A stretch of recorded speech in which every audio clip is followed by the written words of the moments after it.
تعلقات نیاد امریکنز ہیں وہ بہت زیادہ وہ موجود ہیں، لیکن اس کے باوجود جو بائیڈن پاکستان کے ساتھ ماضی میں آپ بھی جانتے ہو تعلقات بھی بڑی بہتری بھی ان کی رہی ہے اور پاکستان کے لیے ان کی کوششیں بھی ہیں.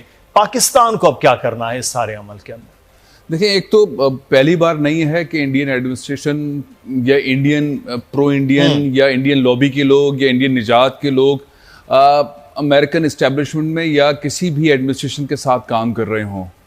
22-23 لوگوں کے نام آئے، ان کے پروفائلز بھی سامنے آئے اور وقت کے ساتھ ساتھ آتے رہے. وہ جو ایک بیچ میں 3 مہینے کا پروسیس تھا اس میں آتے رہے. کچھ پاکستانیوں کے بھی نام آئے ہیں، اچھی پوسٹ کے اوپر 3 پاکستانی پلیس بھی ہوئے ہیں، لیکن عرب لوگ بھی ہیں، بہت سارے کنٹریز کے جو امریکہ میں رہنے والے لوگ ہیں وہ اس میں پلیس ہوئے ہیں. اور یہ ہوتا رہا ہے، ہوتا رہے گا. ہمیں جس طرح سے ڈاکٹر صاحبہ بھی فرما رہی تھی، پاکستان کی پوزیشن پہلے سے زیادہ بہتر ہے اور آپشن بہت اچھے ہیں. پاکستان انہیں کس طرح سے لے کے چلتا ہے اپنی پلیسمنٹ کے لحاظ سے. معاملہ چھوڑ کر گئے ٹرمپ، اور اب وہ معاملہ کس طرح آگے بڑھے گا اس میں پاکستان کا رول اتنا بڑا تو نہیں ہے خیر اکنامک وار کے اندر، لیکن جو دونوں کے ممالک کے درمیان چل رہی ہے، لیکن پاکستان اس کے اندر ایک بہت اچھا رول پلے کر سکتا ہے اپنے سائز کے حساب سے. کیونکہ پاکستان اور انڈیا کے ریلیشن شپس کی وجہ سے چائنا کا جھکاؤ پاکستان کی طرف ہے، اور پاکستان جس طرح سے چل رہا ہے یا آئندہ چلنے کے چانسز ہیں، اس کے اندر پاکستان اس کے اندر کافی اسپیس لے سکتا ہے. پھر معاملہ ایران والا بھی ہے جس کے اندر پاکستان اسپیس لے سکتا ہے، اور پاکستان کو لینا بھی چاہیے. مجھے ایسا کوئی خاص دباؤ پاکستان سے متعلق نیئر فیوچر کے اندر نظر کوئی ایسا آ نہیں رہا.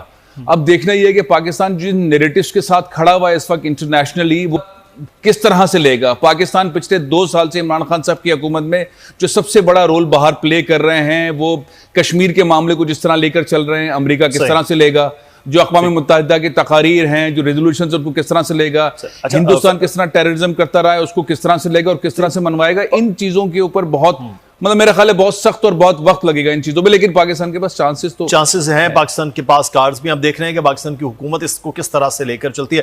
یہ سب ایک اور بڑا اہم معاملہ ہے کہ جس طرح کے نریندر مودی کے دور میں بھارت کا چہرہ بھی نظر آیا ہے، اس کے حوالے سے پاکستان نے بہت زیادہ کوشش کی کہ پوری دنیا میں اس تمام تر عمل کو دکھایا جائے معاملات کو. لیکن 1.5 سال سے بھارت جو کچھ کشمیر میں کر رہا ہے، چاہے وہ فوجی حیثیت سے چاہے وہ آئینی حیثیت سے، اس کو بھی پاکستان لے کر سامنے آیا. لیکن اب جو امریکہ میں بڑی تبدیلی ہے، اس امریکہ میں اس بڑی تبدیلی کے اندر کشمیر کے معاملے کو کیسے کہیں نہ کہیں کسی نہ کسی جگہ اس کا تصفیہ ہو.